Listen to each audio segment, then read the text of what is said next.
Okay. Well, I mean, first of all, I know it goes without saying, and I speak for all the other guys in uniform and people around the state of Indiana, the university, and just all our IU folks, that we are thrilled. We're happy. I tweeted out something the other day that every pitch we make, every hit, every out is really making more history for our baseball program, because this is certainly uncharted territory for us. But we're thrilled, we're happy, but we feel like we got a lot of work left to do.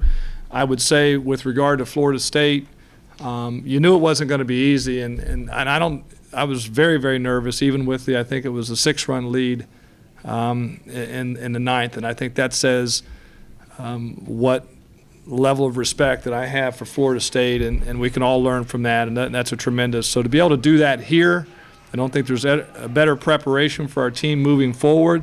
I don't think we're going to face an environment on that or like that on this planet the rest of the way. That was a tremendous atmosphere for our kids to play in. Unbelievable tradition at Florida State. Could not be happier that it happened here, because I think it makes a statement that hopefully it does, that it's not a fluke. I think our team is pretty good, and we'll see how we do moving forward. Questions for coach and players? Coach, can you mentioned going into uncharted territory. Can you put this win in perspective? Coming down here, winning on the road, winning 2 straight, going against the fans, first time in a super regional, I believe. Now first time going to the World Series. Can you? Well, honestly, it's when you get to this point in the season, you kind of step back as a coach and you trust your team. There was a point in the middle of our season, Michigan State weekend, we lost on 3 walk-offs, and it was very simple. At the end of that series, it was like, guys, we trust you as coaches. It's your team, whatever type of year. It's going to be led, certainly by you. We're going to push some buttons here and there, but this is a player's team, and I think that's what was the most impressive for me, is these guys genuinely believe.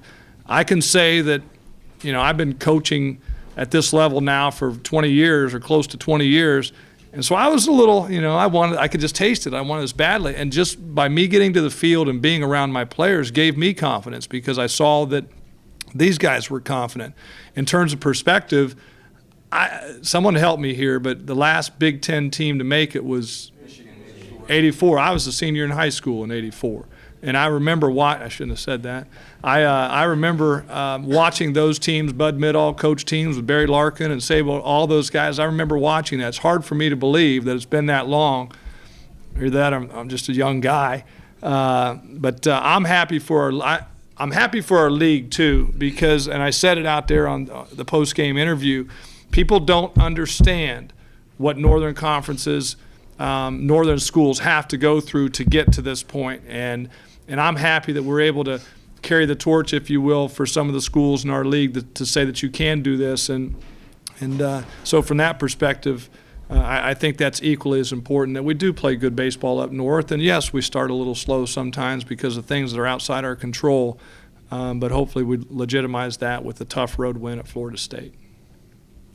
Keeping going on that, what do you think this does for Northern baseball? What do you think? Obviously, you've proven something that what do you think this does? Well, I think it's just, truthfully, probably a feather in the cap, because you've had your Notre Dames. I don't know how we classify Louisville. They're 2 hours south of us. That's kind of a program that we've tried to model ourselves after in terms of trying to get to the World Series. But I saw what it did for their program in terms of recruiting. So we hope that certainly we benefit, but I hope that our league benefits from it. Catch you off guard a little bit with the Powerade bat again there? I think it was water, I hope. Yeah, they got me this time. I evaded that at the conference tournament. I had my stealthy moves, but I wasn't quite ready, and I think they broke my sunglasses too. I'm a little upset about it. We'll run when we get back. But I, in all honesty, this is a good group of guys, and not. I keep saying this every step of the way, not because we won. If we did the first press conference, I'd be saying the same thing. This has been the best group of guys, easiest group of guys to coach, and I'm happy that they get to experience this. We have fun, as you can see. You're talking about the job Will did. Just seemed like in that situation, both days really. Yeah, well, he grew up, and I said it after last night's game, and this is no disrespect to the other kids on our staff, but it's more based on the stuff and what the Florida State hitters were doing. I said if we didn't have Will Coursen-Carr yesterday, we don't win that game. Where they were in their lineup, how he was able to keep them off guard, and I would say the same thing today. You got to have a breaking ball again. You got to have a secondary pitch that you're throwing over against those guys, and in our opinion, it was you have to have a good breaking ball. And for him to do what he did and get ahead with a fastball and being able to throw that breaking ball, we're probably not sitting in this position. And I just said it, he really grew up this week, because you're not ever going to pitch in front of a friendly hostile crowd like that ever again. Oxymoron there. Phil, you guys obviously said this is a goal at the beginning of the year, but when it actually happens, when you actually get the last out and it's over, what goes through your mind? Just what is this like to actually get to Omaha? You can ask me that question in 2 days. It still has not hit me. I mean, it's surreal, but it was a goal, and it's one thing we need to check off. But yeah, I'm in shock still. Yeah, I'm the same way. I mean, it's just unbelievable. You know, it's an experience you've been dreaming of since you've been a little kid, and it just finally hit. And I feel like it just still hasn't hit me yet. Was there a point in this year, I mean, you guys keep going too, Sammy, you want to say something? Oh, yeah, he just said, like, this is what you dream about as a little kid. You know, you watch College World Series on TV, you dream about it, and the fact that it's actually happening, it just feels like you're living in a dream, and it's an unbelievable experience. At what point did this start to feel realistic to you guys? I mean, obviously you set the goal and you put it down there, but at what point in this season did you start looking and say, you know what, we might really get there? I don't know. I mean, I think game one, we came out, and I just feel like our team is just so strong. We've practiced, we worked hard all year. We went through a tough fall. We came through in winter and just grinded through everything, and just it's been unbelievable. Question for Tracy and Casey: what does it mean to be making this historic run for Indiana, but also being able to do it together as well? I'll let you answer first. I mean, every step of the way, it's magical. I would say I don't want to sit back and look at it until everything's done. I think the best part is just keep going another step, but just having the whole family around, grandparents, everyone. And I'm doing this with my dad. I mean, it's I can't even put it into words. And it's 2013, and I'm 20. He's 13. I think it's the magical year. He means that by numbers, but I think he means that both ways. Yeah. For my, let's face it. I mean, I think I am the head coach at Indiana University, so every decision that I make in this program is in the best interest of the 35 guys on the roster. But I think we're kidding ourselves if there's not that part of you that, I mean, those of you in this room that are parents, and if you've ever attended a band recital, a dance recital, a sporting event that your child is performing in, I can't. You know what I'm talking about. Those of you that don't have kids, wait. It's a feeling that it's sickening. It puts a knot in your stomach because you want it so badly for your kids. I think it's been tough on him because he doesn't have a dad to go to complain about the things that you complain about your head coach. So for us to be able to share this type of thing together, I couldn't have written it any better, and it couldn't mean more to me as a parent. And when you're wearing that dual hat, you don't get to have many of those moments. But we had a nice moment at the end of the game, so something I'll remember for a long time. Sam, how important was it for you to come up and hit that home run right after they tied the game and really kind of snatch the momentum back? Yeah, we knew we had to put up some runs because they came back and tied the game, and we knew they had the momentum going in, but we had to just take it right back, get back on top, and it was good to just get something going for us. Coach, in the same line, is it a feeling of relief to get right back up on the field? We needed that because I felt like that game was kind of teetering there.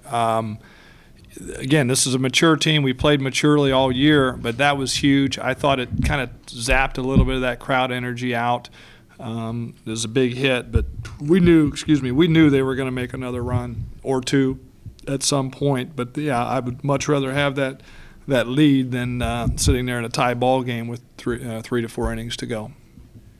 Tracy, Tracy, it seemed like for 2 days, every time Florida State pushed you guys, you were able to push back. I mean, did that impress you the way your guys were able to? Yeah, I don't think you do that unless you have confident, talented kids. I mean, and that's the one thing that we just said about don't get caught up in and again, this is no disrespect. If anything, it's respectful that it's Florida State. I mean, this is a storied program. It's one of the best programs, has been a long time. Don't get caught up in what it says in their jersey. Don't get caught up in the crowd. Don't do this. Don't do that. Just be 9 guys versus their 9 guys, and let's be better than those 9 guys. And I think our guys had confidence in that. They felt like they could do that. And certainly offensively, I thought we were this weekend. What did you think of the pitching staff that you beat this weekend, and how impressed were you with your guys' ability to keep up the numbers they had all year against guys like that? All those guys are good, and it's hard to judge pitching staffs, in my opinion, this late in the year because of all the innings that guys have pitched, and you don't know what guys are doing in conference tournaments, and everybody's roles are a little different. Even Will, we've asked him to do things differently this weekend, but those guys are talented. It's very easy for me to see why they had all the success that they had. They pitch with great confidence. They trust their defense. They're very aggressive. Standing in the third base coaching box, you can hear a lot of things out on the field, and it's fun to see kids competing, and not just on your team, but on the other teams. And I would take. I'd take those starting pitchers on my staff any day. Any day. Coach, could you talk about, does Kyle always block the plate that well? Look at his body. You tell me if he blocks the plate. Are we talking blocking balls or blocking the plate? He's what I loved about him. His defensive. We joke about. We call him Big Shuba. So don't take that out of context there. What I loved about him this weekend was just his composure. As much as I've said we may not be sitting here without Will, the same could probably be said for Kyle, because every time something started going awry, Kyle would step out and to much the dismay of the crowd, would go out, take his time, meet with the pitchers, settle the young guy down. So he was masterful, I thought, this weekend in controlling the tempo of that game. Will, how special was it for you to be able to come out and deliver in 2 really big spots? Oh yeah, it was awesome. I mean, I don't really remember like what happened or anything, but when I came out of I forget which inning it was, but it was 5-5, and when Sam hit the home run, I was like, I had to finish from there, and I mean, yeah. So. Just what do you think worked for you all weekend, Will? Basically, what just in terms of pitches and stuff like that, what were you able to just accomplish with today? Definitely my curveball, which is something I've struggled on at the beginning of the year. I need that pitch for lefties. That's how I get lefties out. So probably that, my curveball. Any more questions? Just Friday, I was going to ask you about the home run, the 4th or whatever it was. Just what happened on that pitch, basically, and just what you're trying to do. Well, my first at bat, he came up and he threw me 2 changeups. The first one was low, and then the second one I hit down the line for the double, and then came back and he tripled me up on a changeup, but he left it a little more over the plate that time, and I was able to capitalize on it.